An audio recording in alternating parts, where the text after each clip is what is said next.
Welcome to Axe House. Before we get you throwing, we're going to go over some safety rules first.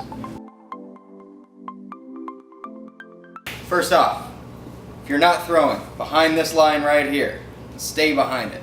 We're going to have two throwers at once. If you're not one of those two, I don't want to see you in front of this line. Secondly, while we're throwing, both people in each lane will stay behind this line right here. You're going to stay behind that line while you throw and until both axes come to a complete stop. Once they've come to a complete stop, feel free to cross it, go get your axe, come back and reset. We'll be throwing over the head simultaneously. To start, your expert will count you down, and then after you get comfortable with it, you'll initiate your own countdown. In 3, 2, 1, throw. Now, we're going to avoid handing axes off to other people, whether that's your partner, someone you don't know, or an expert. These are bladed weapons, so we're going to take all precautions we can to ensure safety while we're out here. If you need to leave an axe on the ground, leave it there. If you need to stump it, go ahead and stump it, but avoid handing it to someone else. Now, we are throwing bladed weapons against a piece of wood over there. So, one of two outcomes will happen. Either it'll stick, good job, or it's going to bounce off, which you'll see happen plenty of times before you get it down. Now, when it bounces off, you have to fight off that impulse to stop it with your foot or even try to catch it. Don't do that. Let it slide past you, go pick it up, and reset on your safety line. When we're throwing, the biggest thing we want to do is avoid too much spin. So there's a couple things we can do to take out the spin from your throw. First things first, have a nice wide base that you can throw from. Off foot forward, knees bent, ready to go. Next thing, on your way up, get nice and tall and get some lean back. You want to avoid bending that elbow at the top of your throw. Point that axe up the whole way. Now what we're doing is rolling into our front foot, using our weight to propel forward, releasing out in front and following through.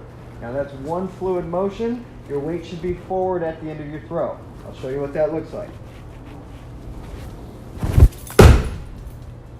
Now, if you prefer the two-handed approach, everything's about the same as that, except for now we have two hands on the axe, and instead of pulling up over our shoulder, going straight up over our head. So, footwork's the same, off hand forward. We're going to have our axe in our hands like this, right hand over left if you're right-handed, left hand over right if you're left-handed. Now, we want it resting in our fingers. You don't want to death grip it, okay? Just like holding a dove. We're going to bring it straight over our head, again, without bending down like this, okay? So stay tall, get that little lean back, roll onto your front foot, release out in front, and follow through.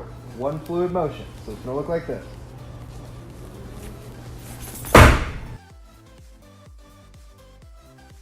Once we do stick it in the board, there is a certain way I want you to pull it out of there.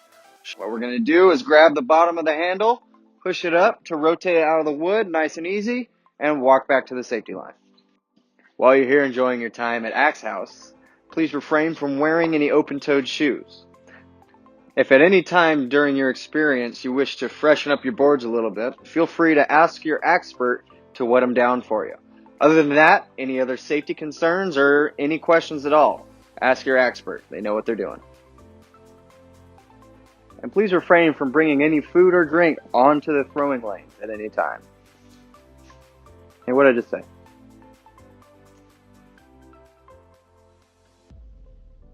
Refrain from putting your hands on the fence at all times in the Axe House.